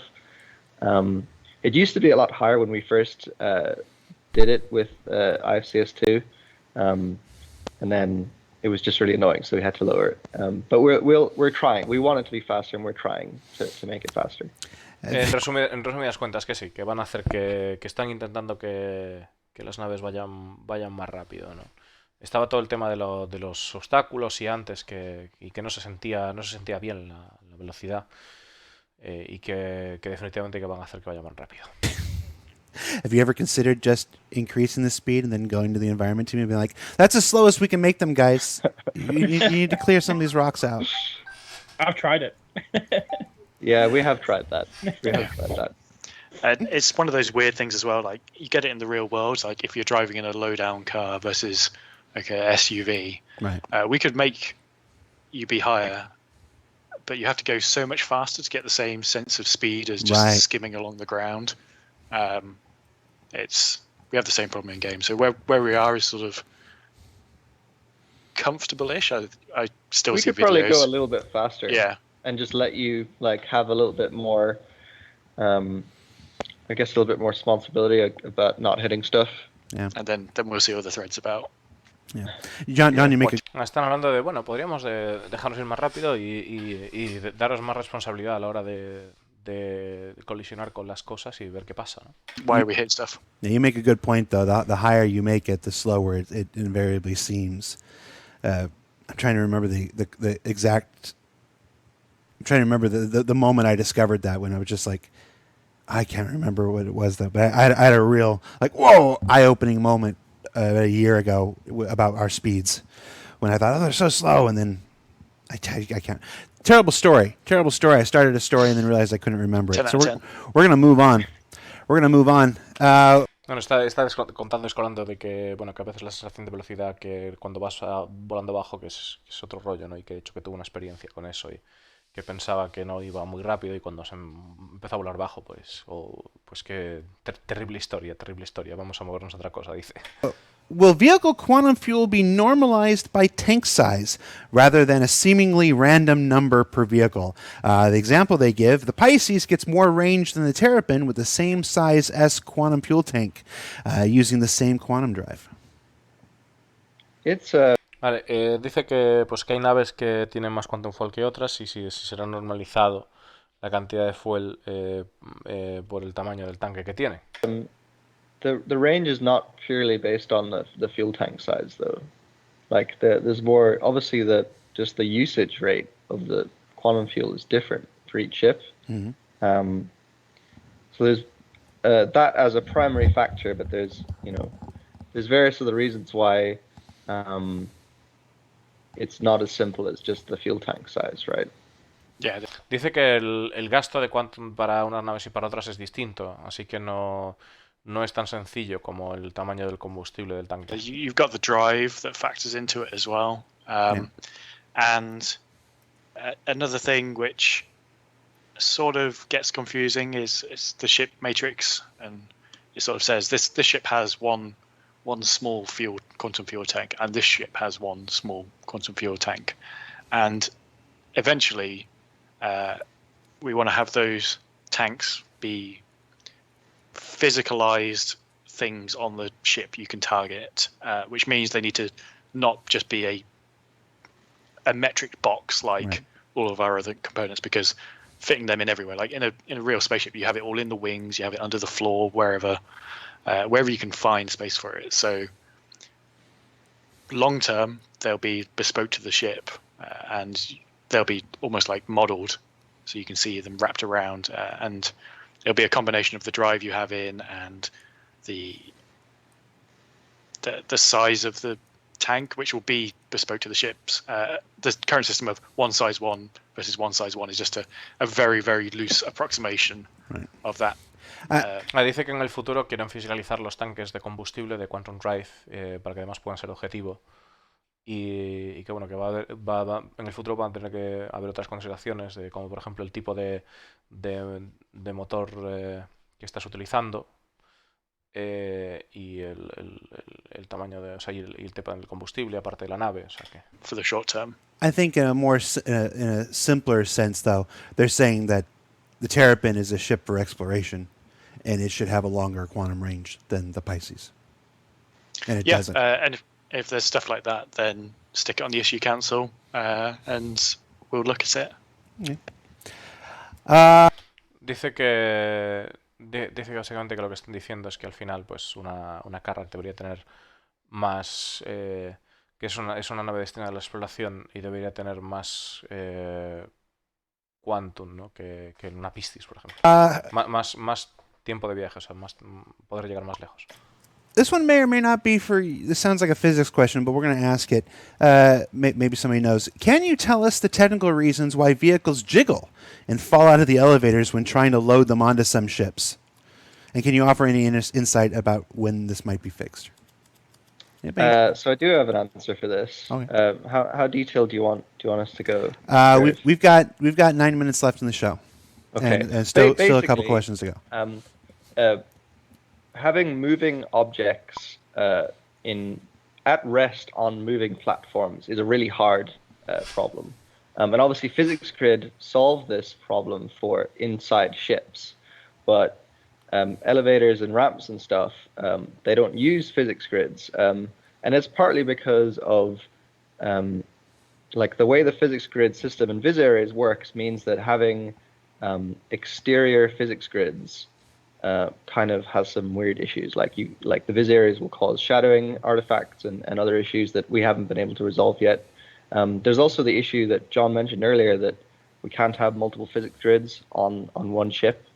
So the alternative is then to not use physics grids, but then we have these these elevators which teleport their position because they're animations, like the ramp is an animation and stuff.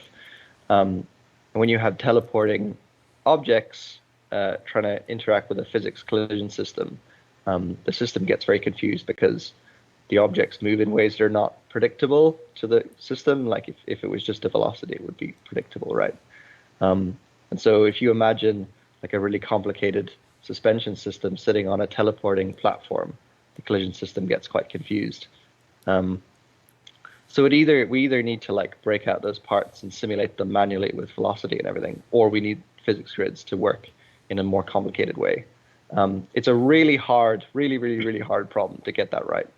And we're still trying to work through the sort of issues that we have with getting that fixed. Ok, están hablando de la rampa para meter los elevadores cuando lo bajas al suelo porque se quedan en el aire, porque no bajan hasta abajo y demás, o las rampas, ¿no? Entonces está comentando que es un problema grande porque hay una tecnología que aplicar ahí que se llama Physics Grids y que dice que no soporta, o sea, no se puede tener demasiadas por naves. Y que además, si intentan simular como si fuera una especie de suspensión, digamos, para para lo que es esa pieza, ese elevador, esa pieza que va bajando, pues que el sistema no reconocería porque no sería capaz de predecir lo que está haciendo esa plataforma. Entonces dice que es algo muy complicado de hacer y que necesitan pues encontrar otras formas de resolverlo y que están trabajando en ello. Así que pues habrá que esperar y confiar en que lo resuelvan. Que es algo mucho más gordo de lo que parece, ¿no? En realidad es algo muy complicado de hacer, por lo que están comentando. Let's see how many more of these we can crack in before we run out of time here. I know, John, I know actually all of you have a no-go meeting to go to as soon as this is done, so I can't keep you extra time. With the new wind bug in 3.9, we saw some ships being blown away by the wind, like as if the ships had no mass at all. Can you tell us why that was? ¿Por qué hemos visto cómo naves se mueven como si no tuvieran nada de masa por el viento, ¿no? Si nos puede decir por qué sucedía esto. Pasaba en Hearthstone, en Lorville, que llegábamos allí y empezaba a zarandearse la nave, ¿no? So ships absolutely do have mass, but there was a bug in 3.9 that you were seeing the result of. Was actually that the wind was crazy strong. The wind at points in Lorville was gusting up to like 150, 200 kilometers an hour, which I'm pretty sure if you put a 747 in winds like that, it would start moving. Dice que los vientos en Lorville eran de 152 km por hora, que está seguro de que si pones un 747 en esas condiciones que empezará a moverse. Y bueno, de hecho sí lo hace. Entonces dice que sí que las naves tienen masa. It's crazy fast. Que el problema era que el viento era muy fuerte, ¿no? But there is also the bonus that the wind aerodynamic simulation wasn't as advanced in 3.9. Obviously in 3.10 it'll be much more advanced, and the way ships interact with wind will be more realistic. And so I guess from those two angles, the results should be a more believable behavior. Me dice que para la 3.10 la simulación en cómo las naves se comportan en cuanto al viento será mucho más creíble. Okay. Yeah, and actors currently aren't affected by winds, and if they were, like you would have Player taken characters one would step way and you would have away. been blown kilometers away. Claro, dice que los personajes también estarían afectados por eso y que claro, que si fueran que no están afectados, pero si lo fueran, pues serían lanzados kilómetros por los aires, ¿no? Hey. Let's see if we can't lightning some of these. O sea, que tengan la capacidad de poder lanzar a un tío por el aire con el viento, me parece la hostia. O sea, vamos a ver planetas seguro que tengan fuertes vientos y que nos mande la nave a tomar por culo. Me parece flipante. Any updates on being able to spawn ships with their parasite vehicles inside? ¿Alguna actualización para poder sacar vehículos, por ejemplo, tipo Carra, que tengan una Piscis dentro ya, o pues una Connie que podamos sacarla con el USA Rover dentro? I think we briefly talked about that earlier. Yes, we are working on it. Okay. Actualización sí, estamos trabajando en ello. Will the ship HUD rework finally allow our ships to retain what we set the MFDs to? A ver. Yes, we are working on it. Okay. Will the ship HUD rework finally allow our ships to retain what we set the MFDs to? Eventually, yes. That is part of the MFD rework that we have been working on for quite some time. We absolutely want that. You'll have persistence on the MFDs and the pages on the MFDs, and you also would be able to like customize your HUD a little bit and have persistence on that as well. But that will come as the MFD rework eventually comes to fruition. La personalización del HUD y la persistencia de las pantallas, de cuando cambiamos las pantallas, pues están trabajando en eso y quieren que eso suceda, pero pues habrá que esperar a que lo saquen, ¿no? Pero están trabajando en ello también. Okay. Has the cargo changed for the 890 jump? Why is this bug taking so long to tackle? It has been known for over 2 patches. ¿Por qué sigue habiendo el bug de la carga del 890 y persistiendo entre parches? So, as I briefly mentioned earlier, that the cargo system is not owned within the vehicle team, so it's on another team, so I don't want to speak for their priorities. but it's a bug to do with how the cargo system works out what's in a ship. Pretty much every ship except the 890 has all of its cargo grids attached in one way or the other, like either in the ship or attached to a ramp on the ship, whereas the 890 has both, and the cargo system just didn't know which. It doesn't know to combine those two methods together to give. Vale, está diciendo de que en el caso de las naves, pues algunas tienen algunas tienen ancladas la carga, lo que sería la rampa, como por ejemplo la Connie, otras tenían en el interior, y en el caso del 890 están en ambos sitios y el sistema no sabe cómo hacer eso todavía, así que el equipo que se dedica a la carga tiene que trabajar todavía en eso. Give you the proper number. So at the moment, I think it only shows the amount that are in the hangar, not the ones on the actual lift. So when that Dice que solo muestra el número de las que hay en el hangar, no las que hay en el elevador. bug's fixed by that team, it'll go back to what it's supposed to be, which is like 448. Okay. Richard, I feel like you probably have an opinion on this next one. What can you tell us about the future of ground vehicles, specifically the way they handle and operate? They don't seem to have gotten the attention that spaceships have. ¿Qué nos podéis decir acerca de los vehículos de tierra, especialmente cómo van a operar? Parece que no tienen la atención que las naves espaciales tienen. It's definitely one of my passionate subjects is the ground vehicles, but we definitely see them as not up to the standards of the spaceships. But we want to get the spaceship experience and the combat experience and the turrets, everything up to a really high standard that we're happy with. And then once we're not adding loads of features on top of that experience, we can move those resources onto the ground vehicles. Dice que quieren tener una experiencia de naves y experiencia de torretas con unos altos estándares. Una vez que no tengan nada encima de ese tipo encima de eso, pues van a poder pasarse a los vehículos.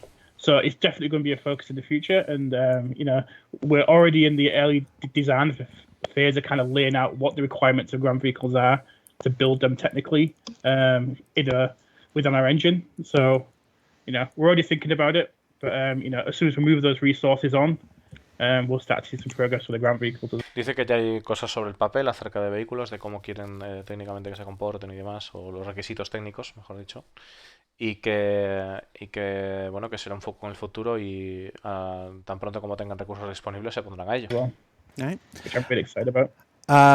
Aparte dice que es uno de sus temas favoritos. John, we know in the Fleet Week promotional materials we've seen the Javelins, we've seen the Idris, we've seen the F8. Conspicuous by its absence is the Polaris. You mentioned it.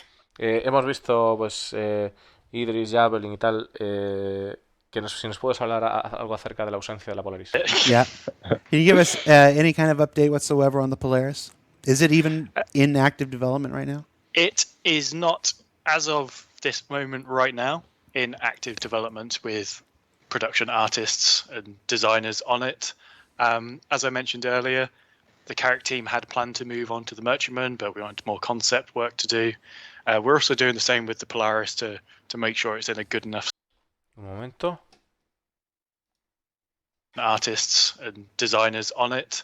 As I mentioned earlier, the Carrick team had planned to move on to the Merchantman, but Me mola. Dice que de momento no hay un trabajo ahora mismo en la Polaris, no están trabajando actualmente. Como ya mencionó antes, el equipo de la Carrack se moverá a la we Merchantman. want more concept work to do. We're also doing the same with the Polaris to make sure it's in a good enough state that we can hit the ground running with it. Tienen mucho tema de concepto que hacer todavía con el tema de la Merchantman y también tienen que hacer cosas con la Polaris para estar seguros de poder avanzar. Yeah. And it requires significantly less concept work than the Merchantman, so make of that what you will. Okay. Y definitivamente requiere menos trabajo de concepto que la Merchantman. Así que eso pues... Again, not all things can be worked on at all times. Speaking of which, how's that second polish pass on the 600i coming along? It's not come on anywhere. We've got a clear idea of what we want to do. So we know there's things from the 890 that we want to sort of bring over, just that level of material and lighting. And we know the areas of the ship that we want to give more than just a touch-up pass to. So like making the crew quarters less cavernous and open, reducing some of the wasted bridge space, improving the flow around the ship. So it's probably going to turn into one of those things like the Vanguard touch-up, which turned into a full rework. So it's going to be more work than we originally planned. But as the ship exists and functions, it's low down the list of priorities to do. Yeah. A ver, solo un momentito, ¿por qué? The wasted bridge space, improving the flow. We've got a clear idea of what that we can hit the ground. John, we know in the Fleet Week promotional material ever on the Polaris. Active development. The Carrick team had planned to move on to the merchant significantly less. Speaking of which, how's that second polish pass on the 600i coming along?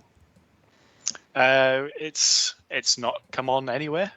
We've got a clear idea of what we want to do. So we know there's things from the 890 that we want to sort of bring over, just that level of material and light. Vale, dice que básicamente las 600 van a traer cosas que han aprendido o el nivel de materiales que han puesto en la 890, que le van a cambiar un poco los cuartos para que no se sientan como cavidades, ¿vale? Y lo que es el suelo también, que no van a tocar funcionalidades y que se sentirá un poco como el rework que se hizo en la Vanguard en su momento. En cuanto a funcionalidades está totalmente o sea, muy abajo en la cola de prioridades. Less cavernous and open, reducing some of the wasted bridge space, improving the flow around the ship. So it's probably going to turn into one of those things like the Vanguard touch-up, which turned into a full rework. So it's going to be more work than we originally planned, but as the ship exists and functions, it's low down the list of priorities to do. Yeah. And then last, before we let you go... no, perdón. No es que dice que como la nave funciona, o sea, tal cual como la nave funciona y tal, pues que no es una prioridad el rework en general. Sobre que me confundí. El rework en general en sí de la nave no es una prioridad, porque ahora mismo la nave funciona, sirve, ¿no? Any updates on that enhanced ship modularity that was mentioned? It's one of our original stretch goals. Several ships like the Retaliator, for instance, have modules that were made available for pledge. Anything you can tell us?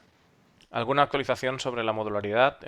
Como hemos visto en las compras tempranas, ¿no? En el pledge de la Retaliator. Si hay algo que nos puede decir. Bueno, la Retaliator, para quien no sepa, tiene una parte que sería carga y otra parte que sería torpedera. O sea, otra versión que sería torpedera.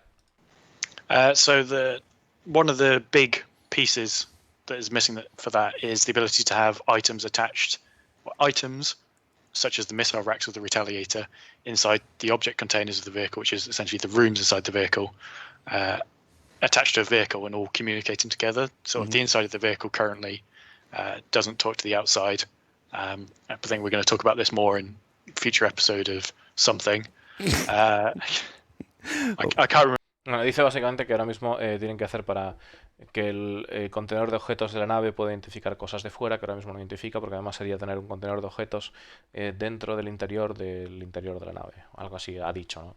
Y básicamente que pues probablemente hablarán al futuro en algún insight algo del tema. I don't remember what our shows are called anymore. Okay.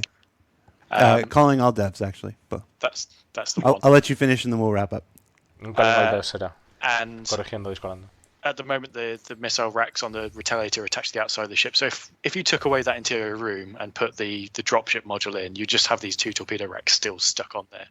So we need to make those items be part of the object containers and swap in and out. And the work for that is actually scheduled in the upcoming quarter. Ahora dice que tienen que hacer trabajo en la forma en que los torpedos, ¿no? se anclan al interior, que es algo que sale para abajo, para afuera, ¿no? Que están como fuera, y tienen que pues trabajar en una forma de que puedan pues meterse dentro de la nave, que la nave reconozca que están dentro y fuera.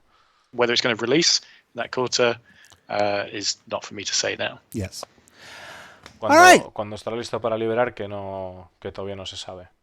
So that's it. That's our show. Thank you so much, David and Richard and John, for taking your time to be here with us, for carving this hour into the middle of Go No Go. This has been Go No Go week for 310. So I appreciate you making the time. At the last 2 weeks, we have attempted to host some Star Citizen stream. Vale, pues ya se acabó el Star Citizen Live. Y a ver una cosilla. If you watched last week, we are going to try hosting over and over again, so that I know I have the full name and not just a runner. They've actually taken the command away from me, so we're gonna let us see it. We'll try it last week's again. Next week we are back with an episode of Calling All Devs, focused on salvage. La siguiente semana vamos a tener un Calling All Devs centrado en chatarrero, o sea, en el chatarreo, en el salvamento, ¿no? Que se le llama, porque el salvamento invoca, o sea, tiene que ver con más cosas, rescate de naves, no solo chatarra, o sea, que son más cosillas, pero vamos a tener centrado en eso. So look for that next Friday. For Star Citizen Live, I'm Jared Huckabee. We'll see you next week, everybody. Take care.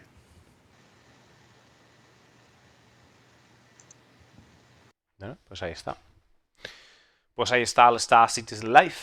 Daros las gracias por el apoyo que me dais, que sois la hostia, sois geniales. Y me voy a jugar a la 3.9. Punto 1. Hasta que salga el evento. Ahora nos vemos, chicos.